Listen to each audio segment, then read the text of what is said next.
Good morning, good morning.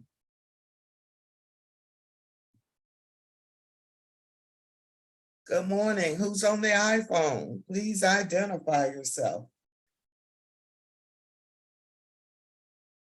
Hello? iPhone. Look, we like to welcome folks into our house, but we don't know you now. Nicole Gober. Yes, good morning. Good morning. Yes, How are Gober. you? I'm good. How are you? All right, welcome. Thank you. And could you introduce yourself and tell us how you heard about us? Well, I actually participated in your program. When was that? About 4 years ago. You don't remember? I was actually there with Nicolette. It was me, Nicolette. Oh, girl, Nicolette Kennedy. okay, the Kennedy, that Yes. sounds familiar, but it's been. Yes, and we also did after we took your class, we also did a group class together, Nicolette and myself. Okay, all Yes. right. And so what's happening since 4 years ago? What's bringing you back here? Yeah, because I basically didn't follow up with it. We started it and then, a lot of things happened, and basically I'm trying to get back into it, Sam's, and try to go after those contracts, those federal contracts. So basically life happened and I'm trying to move forward and do what I need to do. That's it. Keep your eyes on the prize. Yes. Everything is in God's time and not my time. Right. So, thank you. Thank you. We have another Nicole on the line. Nicole, good morning. Can you introduce yourself and tell us where you're from and how'd you hear about us? Good morning. My name is Nicole Burke. I am from Atlanta. I'm originally from Barbados. Grew up in Brooklyn, New York. I heard about you all from my best friend who's also on the call, Mrs. Faye Hunt. Okay, is who? Oh, Miss Hunt. Hi, Ms. Hunt. yes. All right. And what's your background? I am in marketing. Okay, thank you. Miss Hunt, please introduce yourself. Hi, good morning. Can you hear me? Barely. Okay, I'm having some technical issues. That's better. Please bear with me. That's but better. Hi. Okay, Yeah. great. I'm Faye Hunt. I am in law enforcement, and I was introduced to you by Stacy Mollison. So the link was sent to me this morning. So I kind of had some trouble, but this was something that we talked about a while, Stacy and myself. I actually viewed your class. I think that was like 3 years ago. I had so much going on at the time. My daughter now is a little older, so I think I have the time to kind of invest and move forward. Okay. Well, welcome. Welcome. And I appreciate you all joining me on this Saturday morning. Arnisha, can you please introduce yourself and where you're from? It's all about community with me. I love that. That's my focus word for this season. So I love community. Good morning, everyone. My name is Arnisha Bobo. I am a fractional CFO. I provide accounting consulting services to small businesses and corporations. I am originally from Memphis, Tennessee. So I've been in Atlanta about 6 years now. And I've done contracting at a state level. I was sole source a few contracts, but now I'm ready to prepare my business for the next level of accounting contracts. So I'm excited about that. And we're going to take you out of accounting and make you think a little broader in this space. Okay. And how'd you hear about us? I heard about it, I think through G-Man. Okay. All right. Well, welcome. Thank you. Thank you. Miss Hunt, did I get you? Yes, I think I did. No? Yes, you did. Okay. Miss Glenn. F. Glenn. Yes. Yes, can you introduce yourself? Tell us your background, where you're from, and how'd you hear about it? My name is Falana Glenn. I am a dentist in Colorado. I heard about this meeting probably 15 minutes ago on Facebook. One of my friends posted about it, so it looked a little interesting, so that's why I'm here. Okay. Well, thank you guys and welcome. I appreciate you all taking the Saturday morning out to get a look what they call education here in this space. With that being said, I'm gonna go ahead and jump into the presentation. I have a lot to cover. All right, hold on.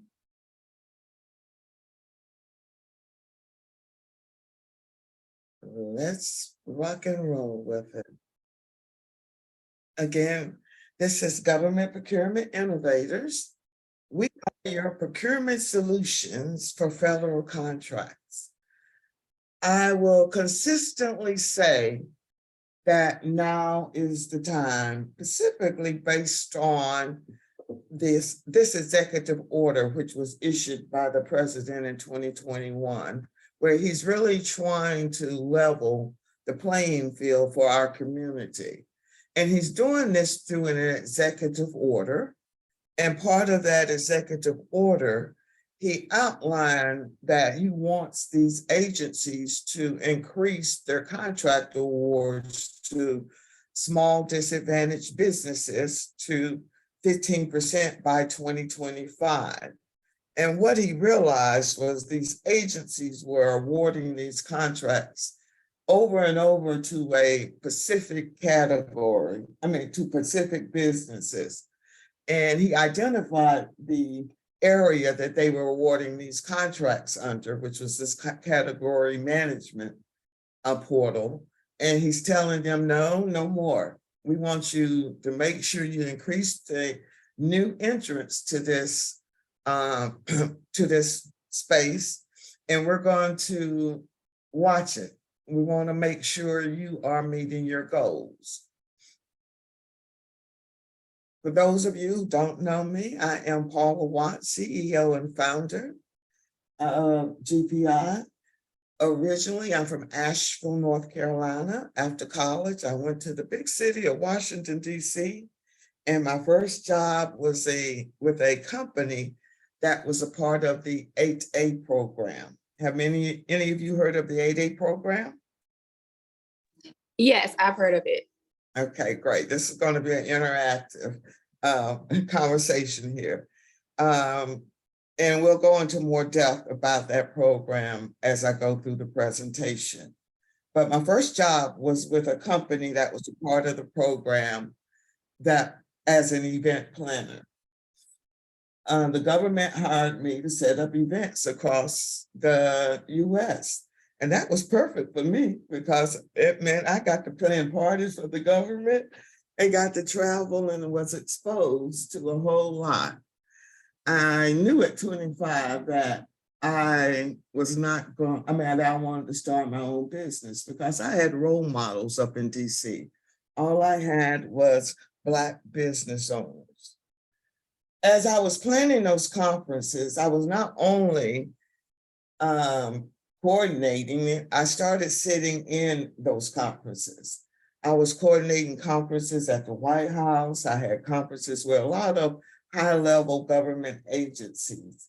And as I was sitting in those conferences, I began to understand how the government actually functions and understand how I was getting paid.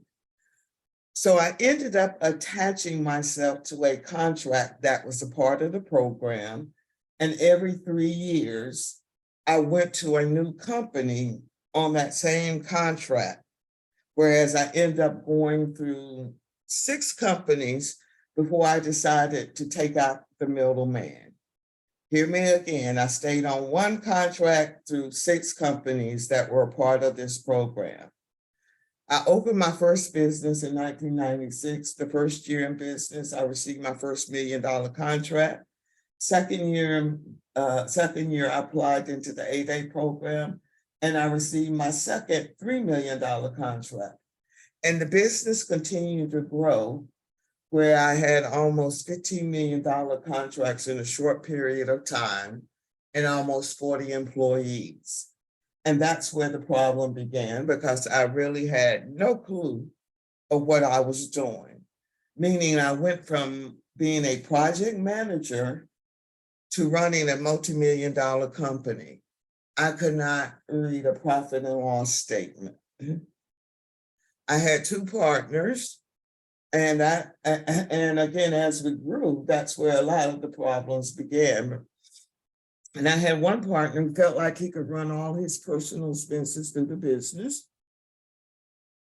The last straw for me was a $3,000 custom-made pinstripe suit with his initials going down the pinstripe. It's like, you have lost your mind. I had my assistant to do an audit on his credit card. He in turn takes her in the elevator and threatens her. At that stage, that's when I realized my role as a CEO. I ended up having his account, I ended up having to terminate him. He then conspires with 2 employees and conspires with 2 employees to sue me and the other partner for sexual harassment. After 2 years of attorney fees, $125,000 in attorney fees, $100,000 to buy him out, I had no more operating cash, and I had to transfer $7 million of my contracts to another 8A firm, which really pushed me to my new passion, because I realized no one was training those in my community on how to manage a business on that level. So I volunteered for 2 years as a SCORE counselor. That's a resource partner of SBA. I was the first Black female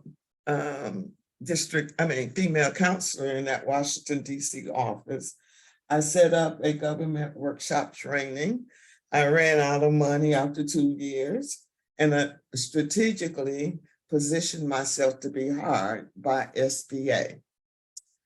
I was hired in the Philadelphia office, which was the office that actually processed the applications for those going into the program, which gave me a great understanding of what they were looking for people applying into the program and why they were declining.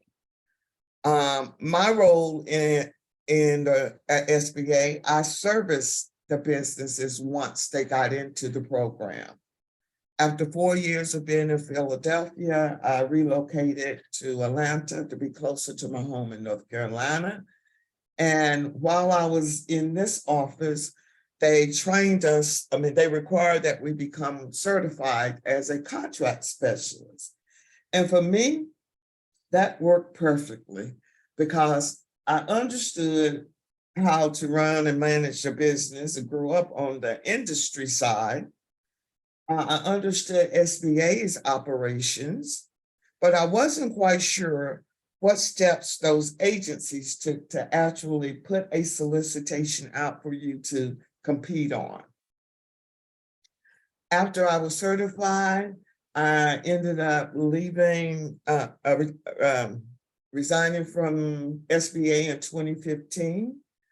I've trained more than 10,000 businesses on marketing to the federal government, and have assisted small businesses to win over $200 million in contracts across various industries. And actually, I may have to up that number, because I just had one of my clients call me and tell me that they were one of 2 companies that just was awarded a 10-year contract. That's called what they call an IDIQ. We go into that in our program for $1 billion. This is how we create generational wealth. We're not playing in here. I just recently self-published a book called That's Crazy, Recognize Crazy and Run. It kind of documents the process of things I went through in that business and how I survived.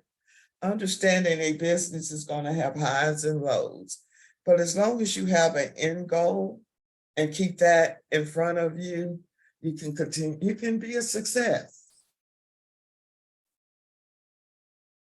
Understanding that and having worked with many small businesses, and specifically while I was working at SBA, what I realized some of the challenges small businesses would have when they would come to SBA and specifically my workshops, we would give them a whole lot of information, go registered in SAM, you can become certified, and it's all great information, but you're not quite sure what to do with the information once you've done that, all those processes. And it was the same thing with the government agencies. No one really understands SBA unless you worked on the inside of SBA. Everyone leaves there confused, not quite sure what to do. Why? It's challenging in understanding the government language, the acronyms. You can always sit on these workshops and the government is assuming you as a small business understands their language, understands their acronyms, understanding their processes. Once you determine what certifications you qualify for, what type of documents will you need as part of that application? Also understanding that the agencies are siloed, meaning no one talks to each other, although they are interconnected, but SBA is a part of every federal agency because they have to meet goals. Based on that, I created this program and I combined the two, meaning I combined what I learned in that first business and I combined the operations and process side of SBA. So the first thing that I tell businesses is not to limit your business. What I see often, and even myself in that first business, will start that business on our skill set. After I won that first $1 million contract, I was no longer doing event planning. I was managing the business. And my mentor pulled me aside and asked me, why was I pigeonholing myself into one industry? And when he said that, it made sense based on those 6 companies that I'd gone through and looking at those that were successful. So I changed my business model to a management consulting firm. As a management, and then I created divisions. I created an event planning division. I created an IT division because I was having to have a website built and flyers and marketing materials. Why not have an IT division? I created a publication division. I created a database division. Once I created those divisions and I started winning contracts in this space. So our first module, Business Ready, teaches you how to transform your mindset. The whole system has really been designed for us to be laborers. Your degrees, it's labor.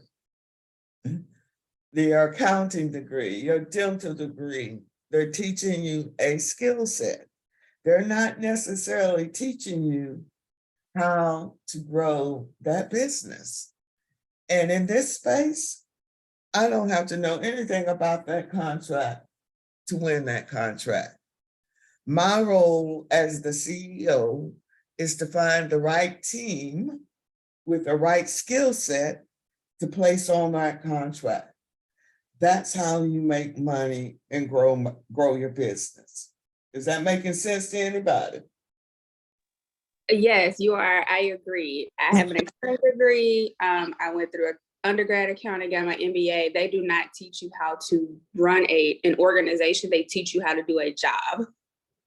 That's right. The whole system.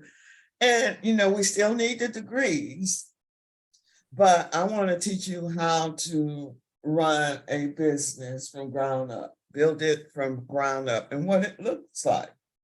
So from that first business, I created templates. So you don't have to reinvent the wheel.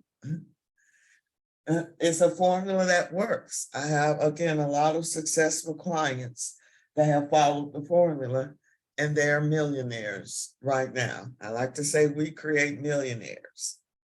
The second key to this component in this space is understanding that collaboration is key.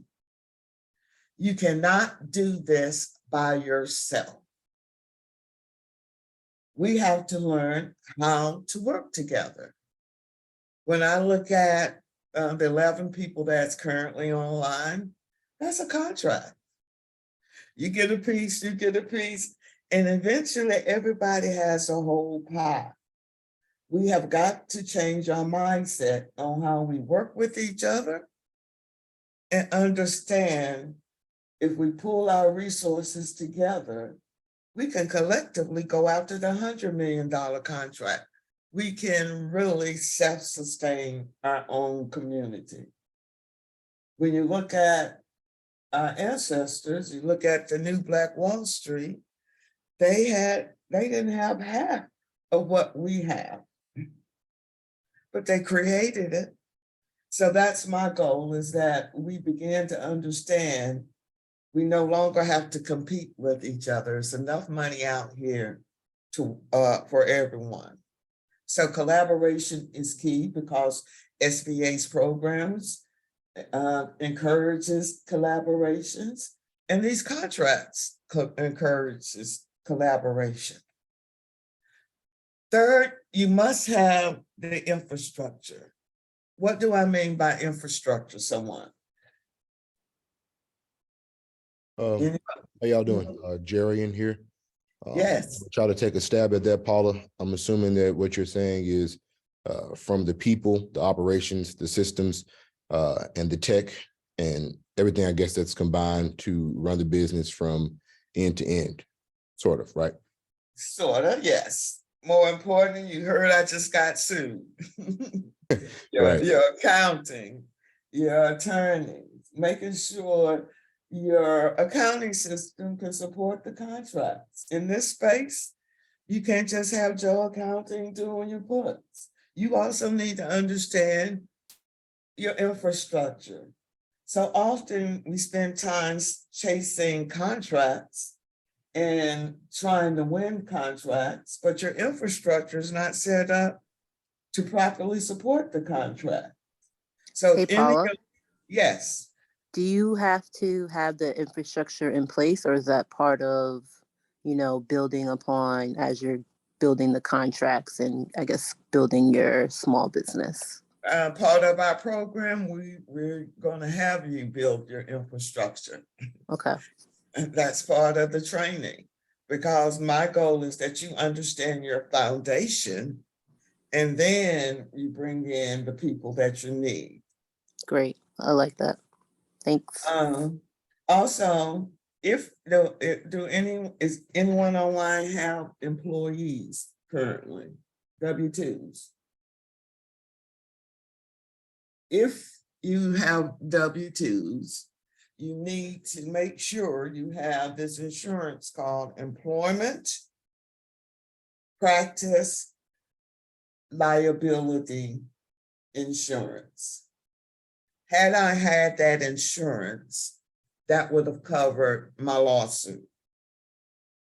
It's a policy that's outside of your regular general business insurance policy. Okay. When you look at the federal government, when does the federal government fiscal year starts and ends somewhat? Anyone know? Is it June or October? It's like a weird calendar. I can't remember. October. It's October 1st Yeah. to September 30th. So for you as a small business, as a specific time that you need to be targeting and marketing, meaning getting in front of those agencies, getting your name out there before the peak time. Because what happens before that budget is passed, these agencies will operate on what they call a continuing resolution, a CR. You hear that on the news. So people aren't really looking at Congress. They're when they start this budget passing, everyone in our community think that has nothing to do with us. It has a lot to do with us. So part of the education is understanding the process and where it starts and how your tax dollar play into these contracts. So generally the agency, once the budget is passed, generally the agencies start getting their funding, I would say by January, February. And by March, they're beginning the process of trying to get rid of the money. From July to September, we used to call that Christmas season in DC because we knew the government was trying to get rid of a whole lot of money in a short period of time. Why federal contracts?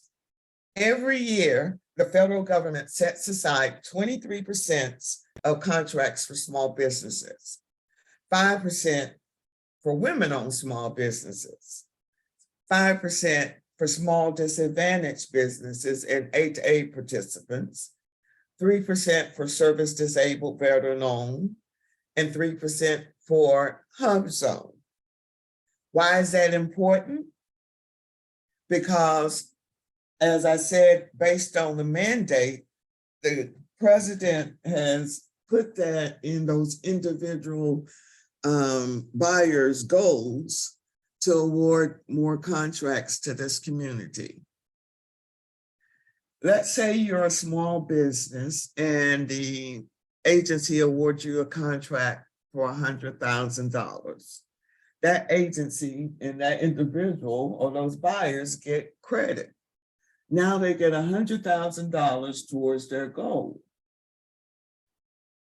Let's say you're a small business and woman-owned. Now that agency gets $200,000 credit towards their goal. The more certifications you have, the more you helping those agencies achieve their goals. Over here, you're going to see SBA keeps a scorecard. They haven't published the last fiscal year scorecards of how these agencies fared as it relates to meeting their goals. So part of the strategy is you target those agencies that did not meet those goals if you qualify and are approved into these programs. I want you to take note here. You can see for the SDBs or 8As, they one and the same to me. They received almost 10% in 2019. So they already was at almost 11%. But you also look at how much was awarded in that one program, $59 billion. Did I say billion? I said billion. What's considered a disadvantaged business? What type of like business is considered like under that disadvantage? I'm gonna go into that shortly. Okay, great. Under this particular program, I wanted you to get a visual of the agencies that were awarding contracts under this program that came from this database, and we'll visit that after this presentation. I also wanted you to see the types of industries that the government is awarding contracts under this program as well, and the dollar value. So we teach you to do your market research and shape a business model based on where the money is going. And as I stated earlier, managing a business has nothing to do with your skill set. And that's the hardest challenge I find with people, specifically going through the program, is shifting their mindset, understanding you're building a team that you're going to be able to show to the government that you are qualified to compete and win on these contracts. I have a quick question. Yes, ma'am. Earlier, you mentioned you created all these additional divisions under your umbrella company. Did you have to create these as DBAs? No, they were just one. I was one company under, and I had divisions. Everybody has divisions. Okay, got it. Thank you. Okay. This program is a program to my heart. I will not deny it, because I know this is the pathway for our community and our children's children. And this report came out last year and by the Office of Inspector General. And when you look at this program, they're telling me as of August of 2021, there are only 4,900 businesses that participated in this program. And when I look at the 8A program, it's really, and small disadvantaged businesses, it's really for minority-owned businesses. And I refuse to believe that there are more than 4,900 Black-owned businesses in the United States. So my mission is to get us into this game so that we can understand this is the pathway for creating the generational wealth. And then you start looking at the numbers. So you had 34 billion in contracts to 8A firms and 11 billion with sole source. And I'll explain what sole source means shortly. So the numbers, these people here, and I would say maybe, I would say 25% of that, or even 30% was the ones that was really winning the contract. So again, there's an issue. And I knew that working here in this district office. I serviced 40 businesses that was in this program.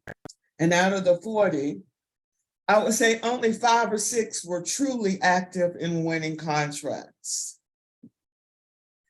And then I also realized that a lot of the firms from the DMV area was coming here to win contracts.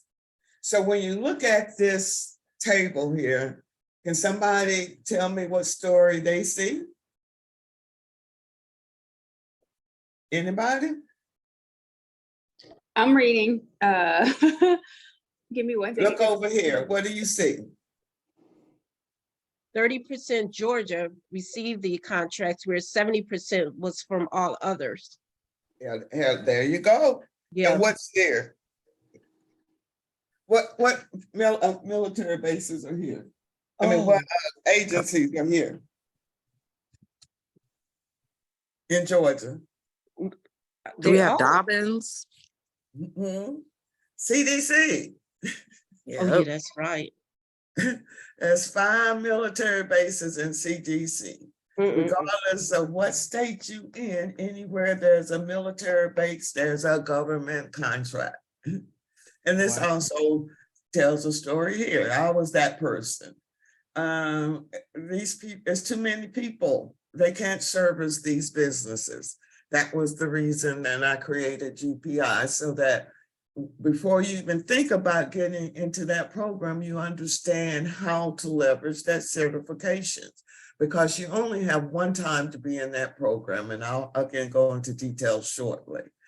And so what I tell the businesses here in Georgia that are in this program, look at Alabama. There's only 58 firms in the program. And again, you go back here to Georgia, in the entire state, there was only 172 firms. Something is wrong. In Alabama, the numbers are even lower. So they're doing a little better because 48% of the firms, let's say half of those firms are winning the contract. The other 52% are coming from out of state. Same thing with Florida. They're doing pretty well. 37% is coming from outside of the state. So when you're trying to do business with the government and working with a lot of resource partners at SBA, they're definitely helpful, but a lot of times they may steer you and tell you you're not ready to go and compete on contracts federally. I totally disagree with that, because the government specifically have contracts set aside for small businesses that are 250,000 and below. That's how we teach you to start.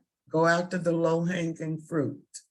This is the database where the opportunities are posted. And again, I hadn't updated this, but the latest number, if you see it, as you get closer to July, these are the number of buys that are out for that day. There's not enough small businesses competing on the federal side. Generally, you're only competing with 2 or 3 companies because you don't have to stay in that state. I could win a contract in Hawaii. I could win a contract all over the US. If I'm in the military, I still have some contracts, and I've been overseas, you can win contracts. Am I making sense to y'all? Yes. As an example, this is I had a lot of real estate agents that have come through my program, and I pulled out this opportunity that was with HUD. And right here, what they're looking for, general legal assistant. So do I have to be a lawyer to perhaps go after this contract? No. Nope. No. No, here we go. Y'all becoming good CEOs, right? Only have to tell you once, huh? So when you look at this opportunity, you can see this was another one. This was in Alabama. And over here, this is what they call a RFI. The government's trying to do their market research first to determine what businesses out there are qualified, because their first goal is to give it to a small business. So right here, you see that saying, who's in these categories? Because we're trying to meet our goals. So when you look at the opportunity and what they're asking for, does this seem complicated? What are they looking for, someone? In layman's language. It looked like they just Like needed. administrative? Yeah. Data processing. Mhm. Huh? What are they looking for? I heard administrative and like data processing. Inventory management. Mm-hmm. Wow, so they need you to take it out of the cabinet, record it, and Organize it. organize it. And if you do well, they're gonna give you the option of being able to scan and shred what they're not looking for. Not that complicated. Wow. The government buys everything. And Paula, question, how much does something like this usually go for? This is the low hanging fruit. This seems pretty interesting. This is the low hanging fruit as I see it. Yeah, Wow. and that's pretty interesting, especially when you think about how much of that is out there. Mm-hmm. That's just one of thousands. Here, they need meals. Do I need to be a caterer? They need meals in California. I'm in Georgia. Do I need to be a caterer? What would So- I do? Hire a chef. Huh? You would hire a chef. You're gonna hire you a caterer in California, give them these meals, how much is it gonna cost, and put your costs on top of it. Your project management. Everybody in this space is management consultant and project management. Okay? That makes sense? Are y'all in my mind now? Yes. Very much. Okay. All right, the church is saying amen. Let's get into these certifications and what it really means. You can self-certify in SAM, and this is I call it such a mess. This is your first test into federal contracting, getting certified in that database. Has a lot of bugs in it, but we help you through that process through the program. You can self-certify as a small business. Right now, I need to update this slide. The Veterans Program now is under the SBA's umbrella. You can self-certify as a small disadvantaged business, but once you are 8A, you're automatically classified as a SDB. But before then, you can still go in and self-certify as a small disadvantaged business. There are only, again, 4 certifications now. The 8A program, which is a business development program. The Hub Zone program is designed to build communities. And then you have the Women-Owned Small Business certification. For the 8A program, they're looking primarily for 2 things to qualify in that program, that you're socially and economically disadvantaged. You only have 1 time in this program, but they recently changed the rules. Previously, they would not allow family members to come into the program if another family member is in the program. Now they allow family members under the same industry code. Now they allow family members to come in to the program. So the game that we play here is that we always have somebody in the back door that when you go through, then that second person goes through. If I'm married, I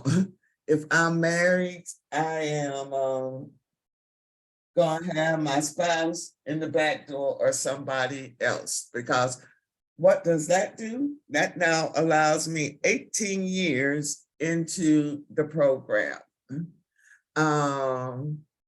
And it allows you contracts that are what they call sole source, non-competitive contracts, $4 million, up to $4 million, no compete. Did the church hear that? Can I get an amen from the church? Amen. Amen. Hallelujah. This is the program that, again, can change our community. My mentor got in this program, and in 6 years, he built that business and sold it for $27 million. That's generational wealth. And then the Hub Zone program. Do I have one of my 8A proud students on the line? Miss Dawson, is that Labrisha? Yes, ma'am. Good morning, Miss Paula. Good morning. She is I'm so proud of her. Labrisha, just 5 minutes. I know you weren't invited, but just tell them your experience in this space and how you found it to change your life. Yes, ma'am. So yes, ma'am, I met Miss Paula about over 10 years ago at the SBA along the journey of becoming a government contractor. And we were just trying to put all the dots together, but we were not able to put all those dots together.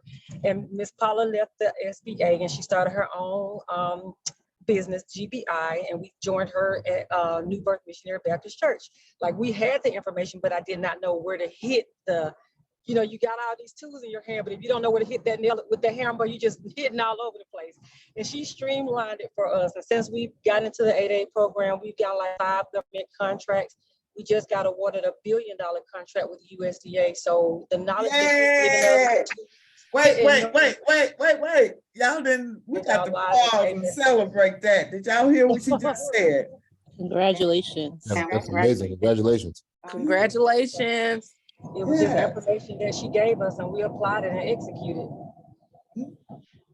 So it works, but it takes work, right? Breezy? Yes, ma'am. Breezy, A lot of it. The 8A certification is just the beginning. it's Still just learning.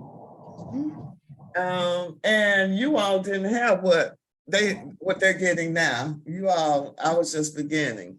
So you didn't have the tools that they are now receiving now, but I am so proud of you, Breezy. So congratulations on that 10-year contract for $1 billion. Thank you, Ms. We Paula. celebrate you. We celebrate you. Thank for you. doing what you're doing. Thank you too. All right. It's real, y'all. It's real. The Hub Zone program. It's about where that business is located. As long as you have your business in an area that's designated as a hub zone and 35% of your employees reside in the hub zone, then you can qualify into that program. I like to equate this program to what Magic Johnson did. What did Magic Johnson do? Anybody? He went to Black areas that no one else wanted to go to here in Georgia. He went to urban Well, areas. throughout Yeah. US, yeah. And built movie theaters and then Right. hired from within those communities. That's the same concept of this program on a federal side. So they have contracts set aside for that program. For the 8A program and being a small disadvantaged business, as long as you are a member of any one of these ethnic groups, you automatically meet the social component. However, if you are not a member of those of any one of those ethnic groups, and you can prove that you've been discriminated against, then you too can also qualify into the program. I need to update this slide too.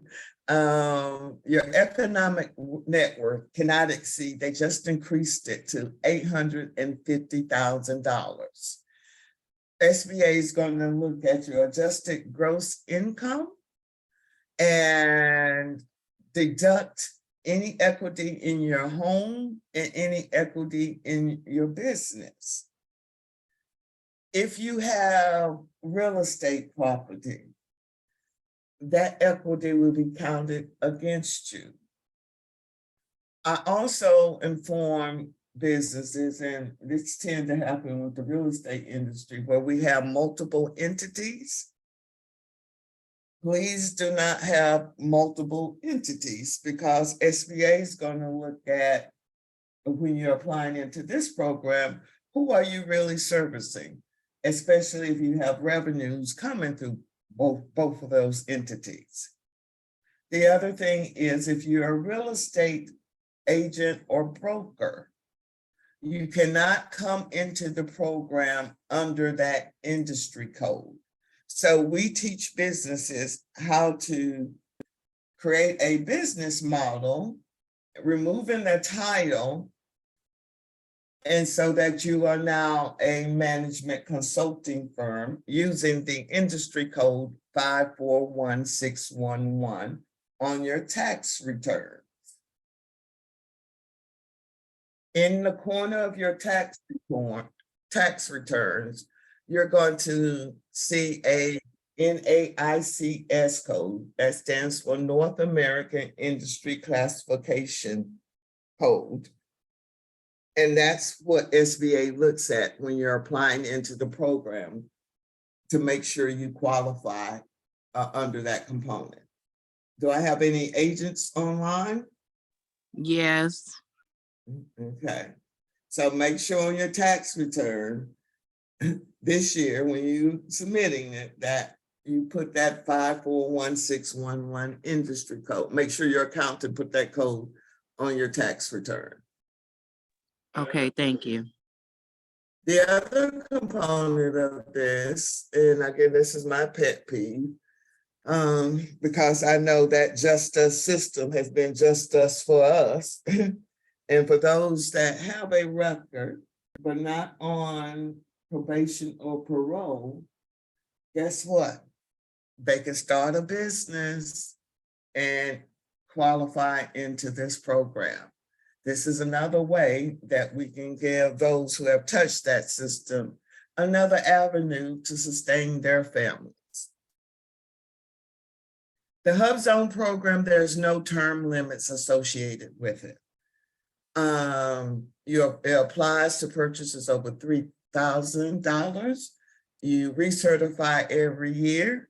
In this program, you also get the benefit of sole source contracts and competitive contracts, just for those businesses in this program.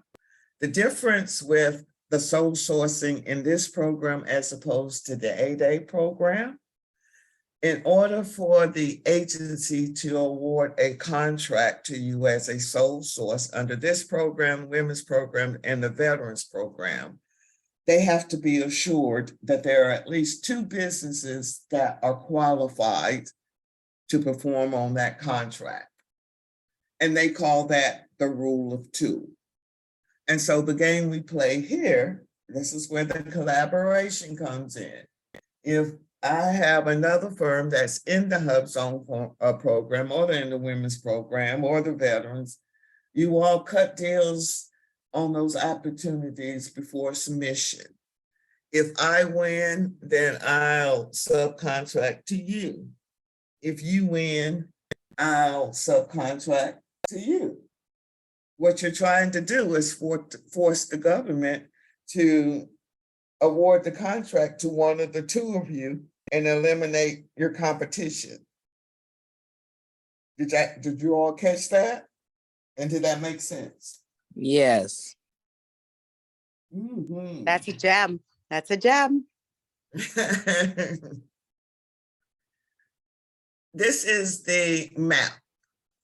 I've also put the QR code here. So if you want to take a picture of that or scan it, you can put your address in it and it's going to show whether or not you are located in a Hub Zone.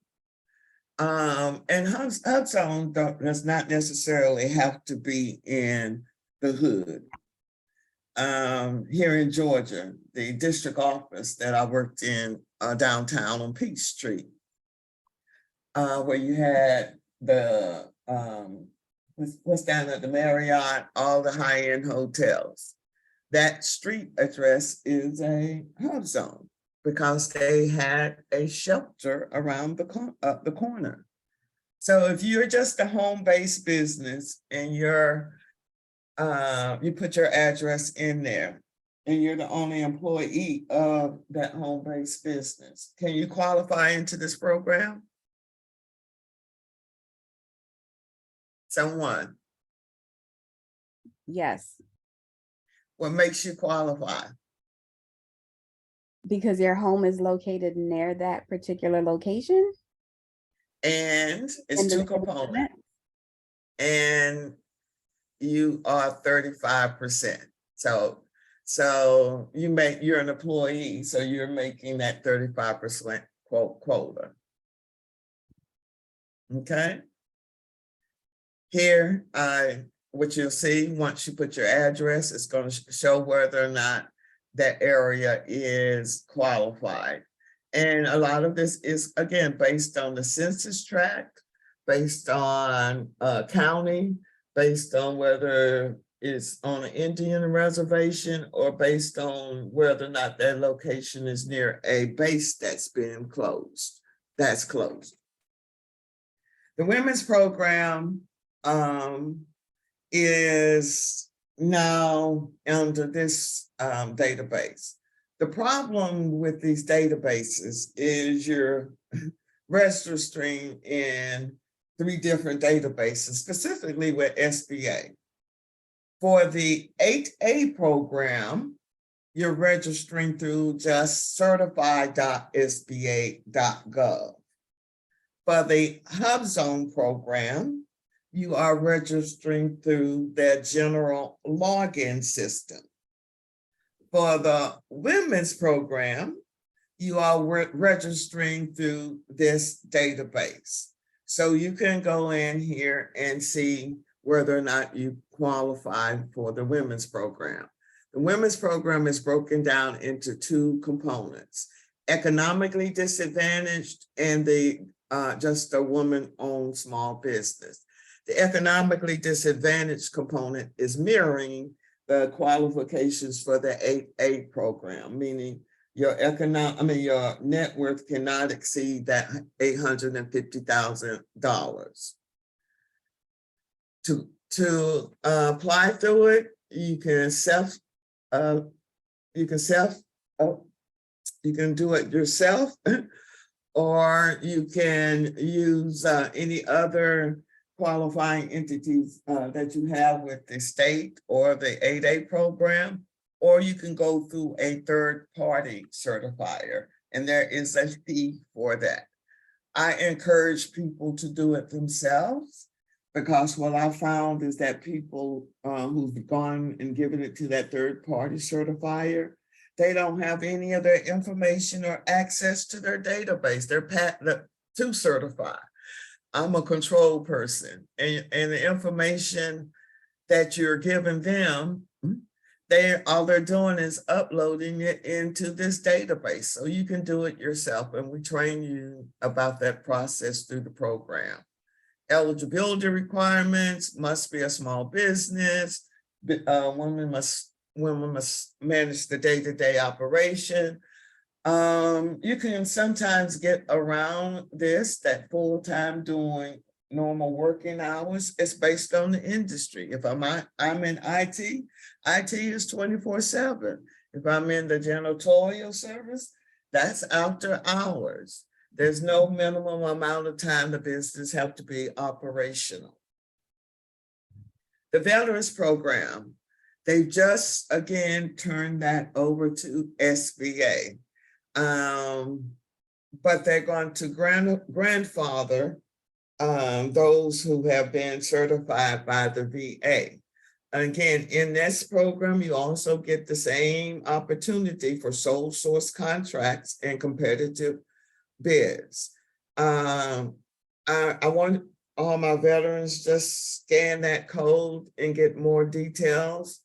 Again, sole source, these are what they are indicating.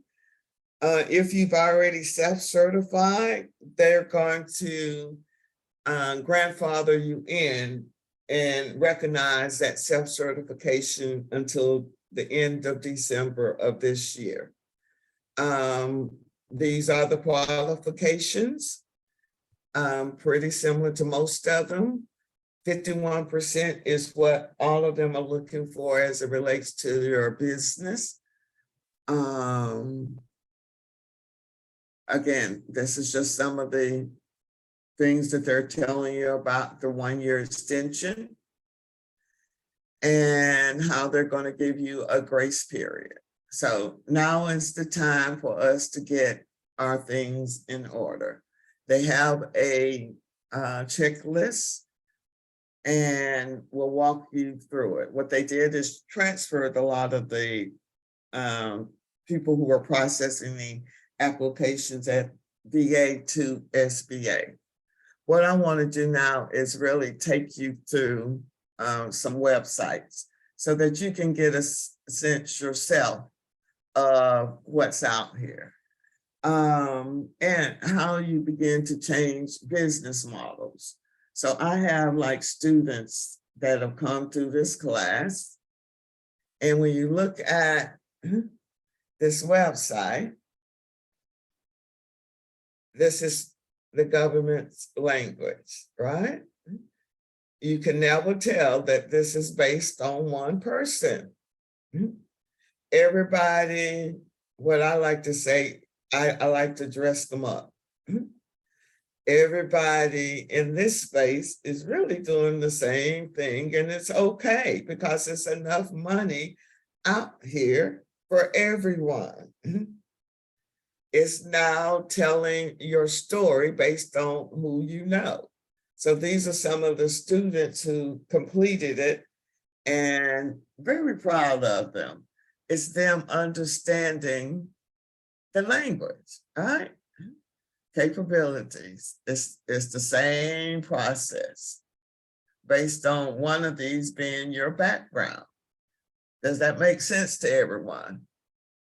It has nothing to do. This is another one of our proteges, same thing. She also now has a contract with Amazon. She used the government contracts to leverage Amazon contract in Charlotte. So she has 2 locations now. This is the database. Huh? I have a quick question Yes, regarding ma'am. the next code. So as an accountant, my primary next code is 541219. So do I need to change that for this tax filing year to the management consultant, and then my accounting one be my secondary, or how Yes, does ma'am. that work? Okay, got it. Thank you. We're gonna broaden your business model, so it's just not accounting. And in this space is financial services.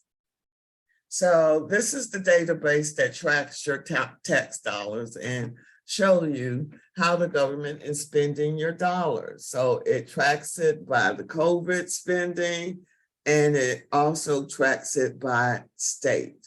For this space, you have to be a for-profit business. We get confused in our community, and a lot of us will start out in the nonprofit.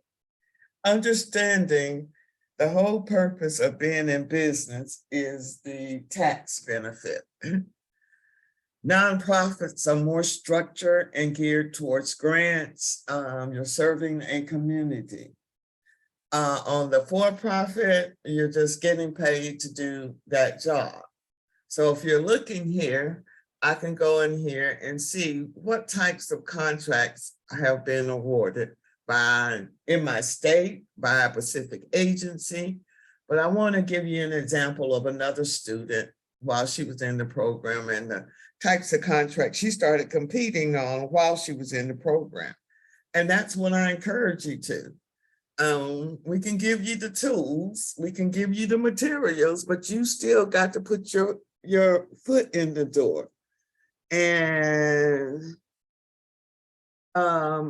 so that you can get a general idea how you can start playing. So confidence, hold on, I didn't mean confident. I want to do confidence. Let's resert it.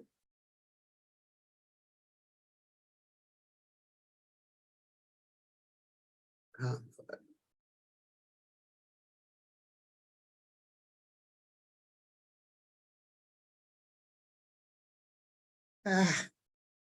What am I doing wrong here? Hold on. Let's put it there. Here we go. All right. Here. So when you look at her, this is one of her first contracts, confidence and motion management. The government needed a 3-day meeting room. She found the meeting room. It was, and the hotel's cost was $48,000. She put her bid in at $104,000. You hear me? This is the low hanging fruit. She just needed to find the meeting space. Her bid, 104, her cost $48,000. She made $60,000 off of that one bid. Can you all see here? Number of offers received. How many is that? Can you all see that number? Do I need to increase it? Just one? Wow. That's why I said there's no competition in this space. This one, what was she doing? This was a 5-year contracting doing landscaping. Now you see she's in Georgia. And the contract is actually in Florida, Miami. It's landscaping, 5-year contract. So you're getting steady income. One of the other contracts, the very first one that she won was delivering porta potties in Texas. This was the hit or miss, right? 3 months from Georgia, and they needed porta potties. So she found a company that did porta potties. So this is just a brief overview of what's out there and how you start. I don't like sam.gov. I use this database. This is a more user-friendlier database than sam.gov, but you still always have to go to sam.gov. So when I go into this database, let's start here first. If I'm just in, let's say in Georgia, and this is the month of March, I want to see what contracts have come out in Georgia. If I just want to stay in my area, it's going to show me the types of contracts that are currently in Georgia. So when you see RFQs, that means requests for quotes. Those buys that are 200 and below. When I look at it, again, I'm gonna always go. You can see what is the industry. It's total small business set aside. Petroleum, I'm not sure about petroleum, but I always go down to sam.gov to look at exactly what they're looking for. And then you'll see what numbers they're looking, I guess, for some gas companies, but they're setting it aside for a small business. So how does that work, right? How does that really work? Because you're not a small business. And so what you're going to demonstrate to the government is that you're project management. You are managing and making sure you're working with that subcontractor to get it delivered. You are the face of that contract. Does that make sense to people? Yes. Okay, so if I want to go and see here, I go to CBD archives. If I want to see who's out here, what is the government buying today? I like to call this shopping. What is the government buying today? I can go out here and see what type of opportunities are being posted by every industry. What you'll see here, the industries are broken down by alphabet, and parts and equipment are numbered. So I always go here because this is a catch-all. Here, utilities and housekeeping. And again, as you see, as you start getting closer to September, these numbers will increase. What this is showing me, the number of opportunities that are out there for that specific day. I always go in here because it's a catch-all. They need an interior designer, right? As in Mississippi, the title on clothing.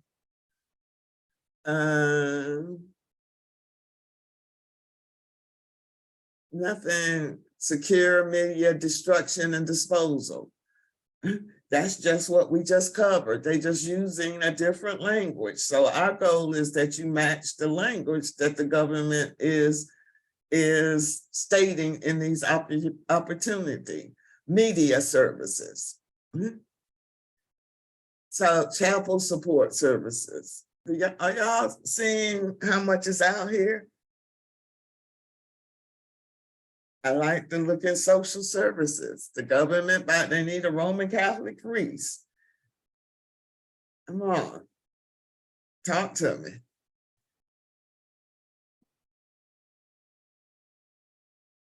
Is this making sense to y'all? Are y'all seeing it? I'm not getting an amen from the church or anything. Church Yes, got quiet. it Church does. got quiet on me. I'm just blown away. The church is being delivered. Right. Church is in awe. I have, Get in. okay, I have another question. Okay, because this is awesome. So the name of my actual firm is CFO for Women, but I'm going to create a management consulting firm. Is there a time limit on the We're amount gonna of? do a DBA. We're gonna make you do a DBA. So you're in accounting. So let's change accounting to something that's financial, okay? And see what types of contracts are out here for financial.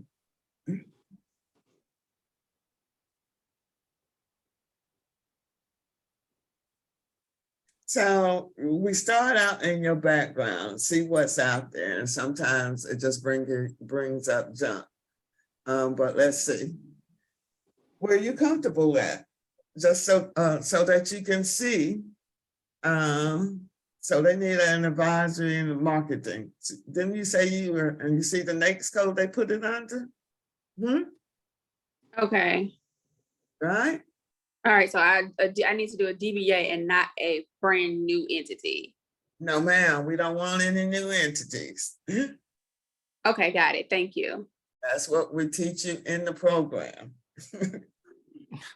All right. So you Ms. can, Paula? yes. Yes, ma'am. I have a question for you. So Yes, ma'am. Sir. in the situation in which you are awarded a contract, and I'm new to this whole thing, so bear with me. But in a situation in which you're awarded a contract, do you have to only service the government in your business, or can you be servicing private entities as well as the government at the same time, or do they make I you want just you to do both. can That's do the both? whole purpose on the government side. They want you to, the 8A program, when you get in after your 5th year, they want you to have at least 15% of your contracts outside of the program. They don't want you solely dependent on the government. You want to have a good balance. No business do. Gotcha. Sounds good. Thank you. So you see all of this, Miss Accountant here? All right.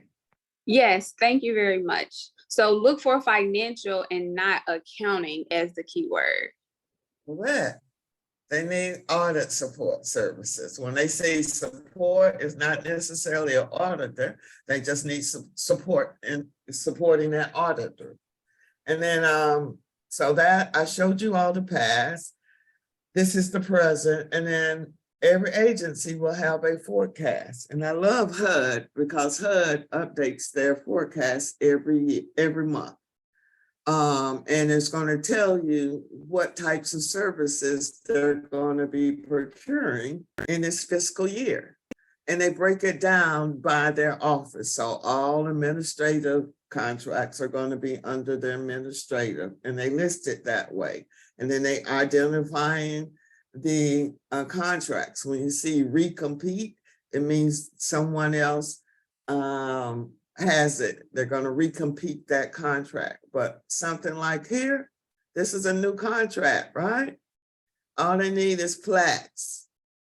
This is the NAICS code, and this is the buy. So this allows you enough time before this information comes out to reach out to Ms. Lawrence Wilson so that you can start preparing for that bid. Do you have a general idea how many plaques are you going to be requiring so that I can go ahead and start negotiating with my vendors on what that cost should look like. So I'm prepared in June when it comes out on sam.gov. Amen. All right. Let me show you GPI's website. This is where you can register. You can also go on here and listen to our business too. We have a lot of gold in here, people who've gone through it.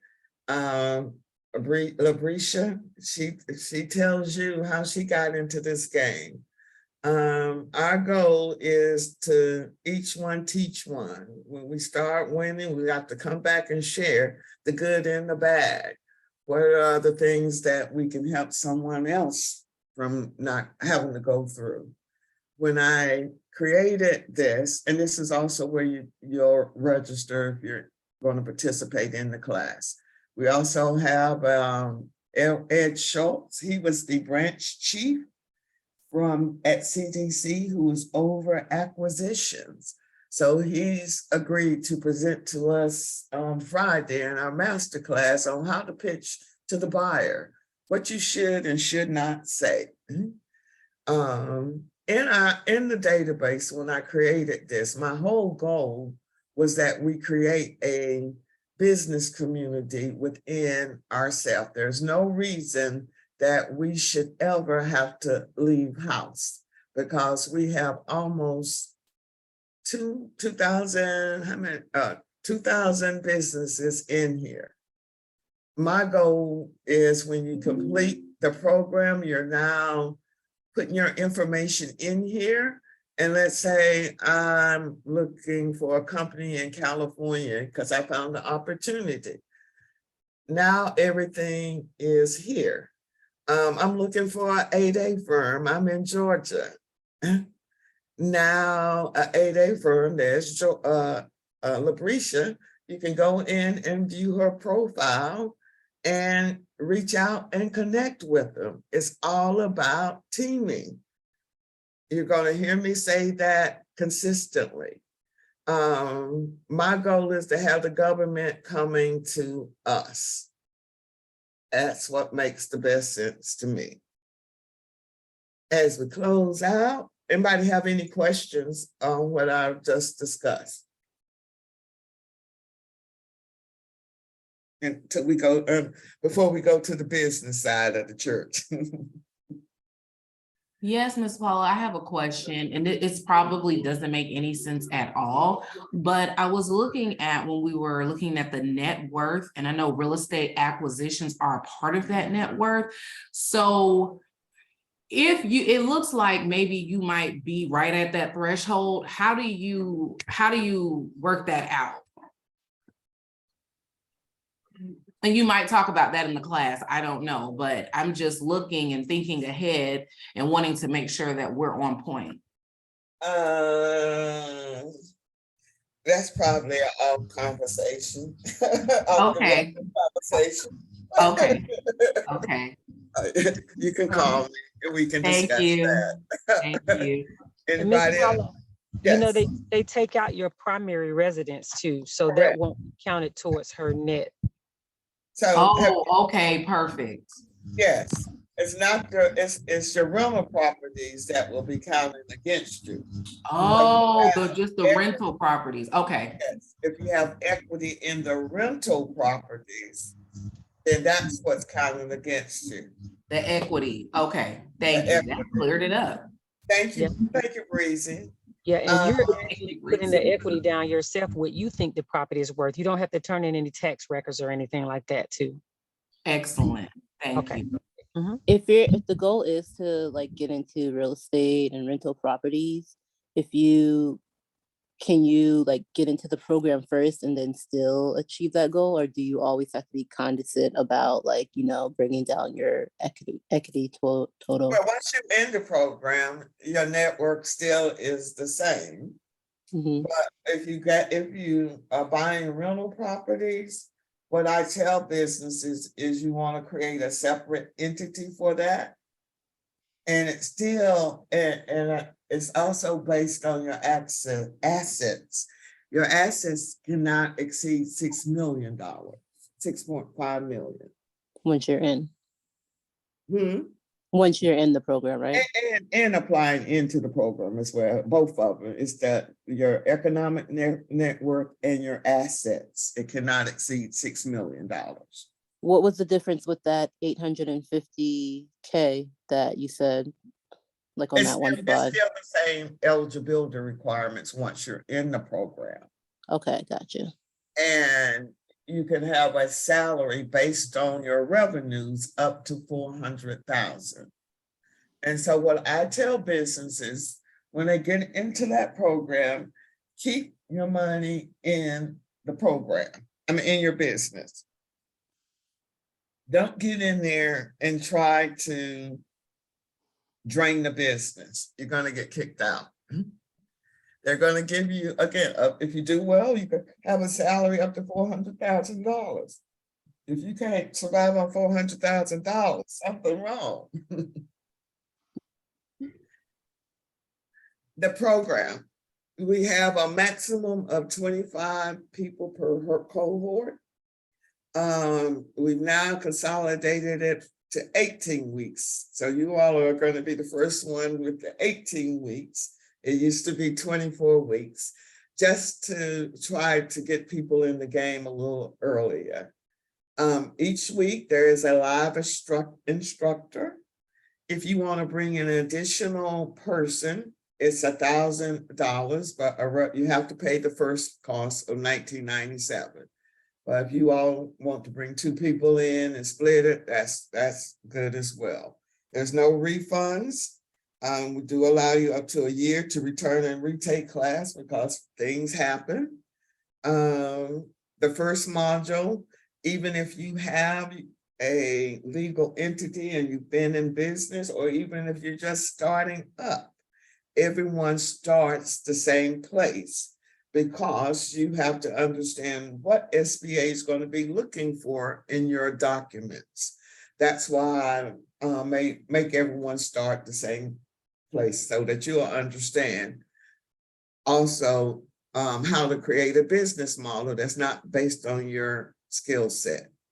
Once you register in SIM, again, we're encouraging you to go after those RFQs. And the second module is all around collaboration, you understanding how to team, how do we pull our resources together.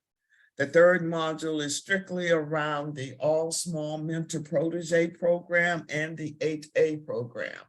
In that module, we provide you with a template, a business plan template that's geared towards the 8A program and the All Small Mentor Protege program. The class will start Tuesday, March 14th, 8 p.m. to 9:30 p.m. Everything is recorded, and even if you miss a class, it's recorded and posted into the classroom. These are the things that you're going to be expected to complete in each module, what we're looking for as the end result. Again, my goal is to have the government coming to us now that everyone's dressed up and everyone understands the language. This is the team deliverable that you'll do in the government ready module collectively, and the same thing in the contract ready module. I'm taking this out because I think it was a little bit too intense, but we're going to go over what an RFP should look like and provide you with the proposal. A lot of the templates I have is from that first business, so you don't have to reinvent the wheel. Again, I encourage you to join us Friday for this How to Pitch to a Contracting Officer. And thank you. That's my story. I'm sticking to it. Does anybody have any questions? Ms. Paula, if we want to attend that seminar with the gentleman that was managing the CDC, how do we sign up for that? It's on the website. It's on the website. Okay, thank you. Question, on your website, there is a membership. What's the difference between the membership and then this training? Is this training also included in the membership? No, ma'am. The membership are for those who have completed the program, and we really have not activated that yet. We're still building that out. Okay. It's for the people to continue to connect after they completed the cohorts. Ms. Paula, quick question for you. Yes, sir. So in your past experience, someone like me, for example, young, just starting out, fresh college grad, all that good stuff, what would you say from an advice perspective is the amount of money that you would say if someone needs to have set aside to be able to start this journey? I know it obviously takes money to start a business, but what are those steps, right? I don't want to just go in blind.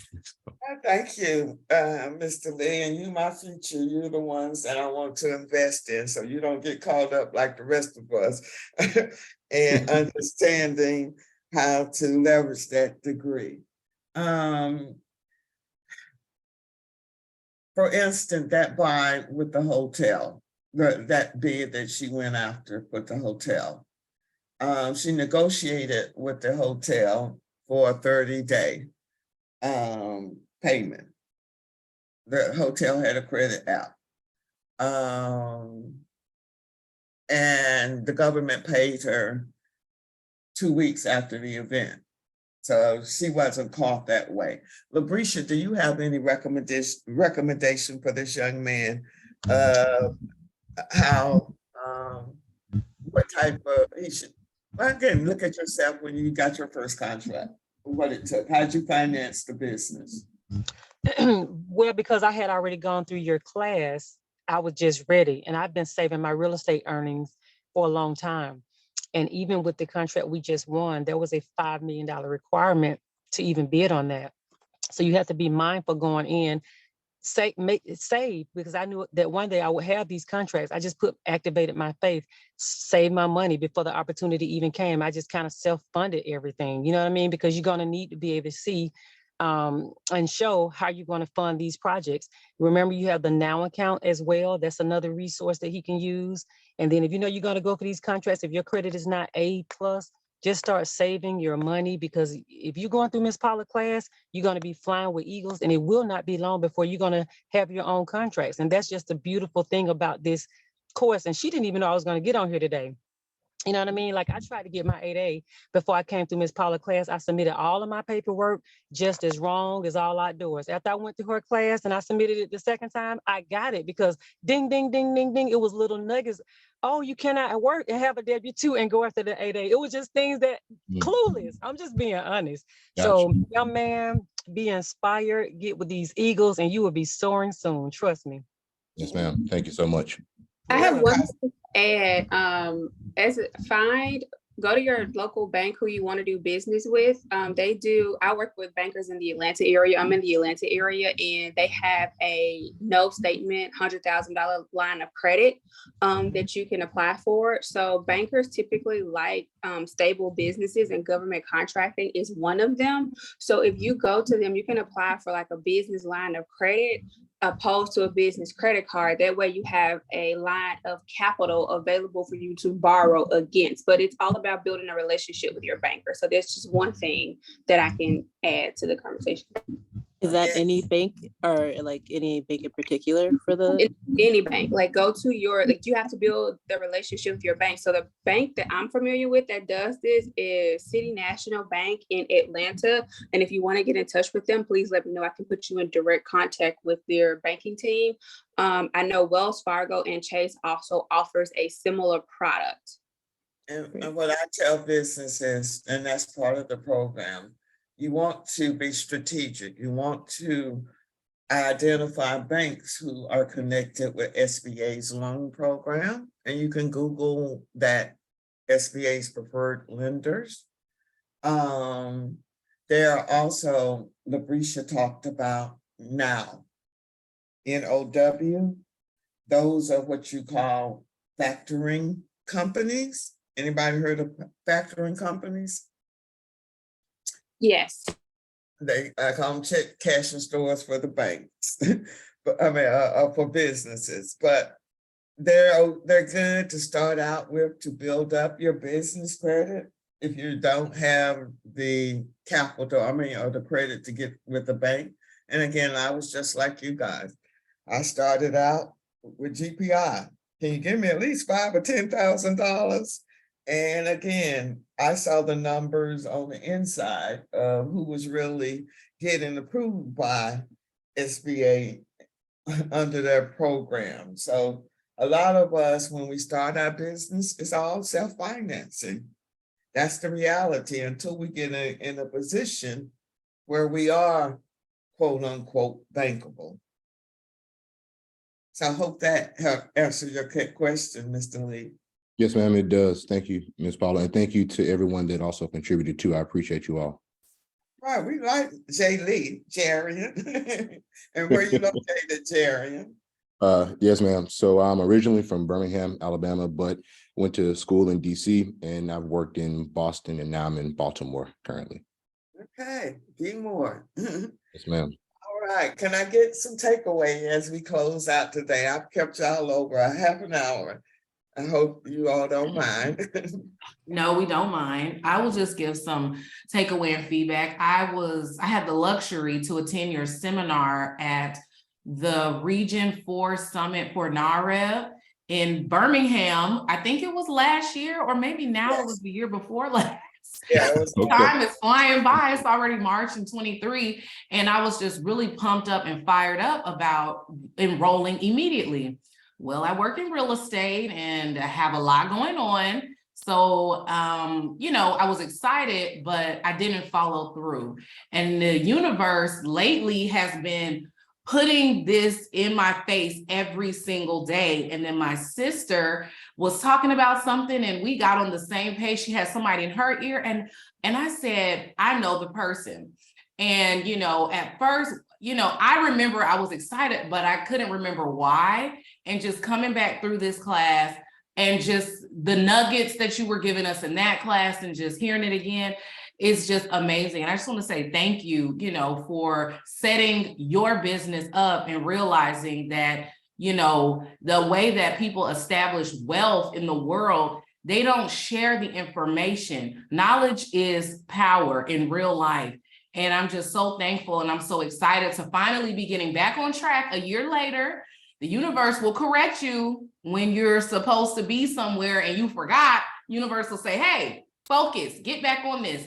So thank you, Ms. Paula. You're welcome. Thank you. Can I get one more takeaway?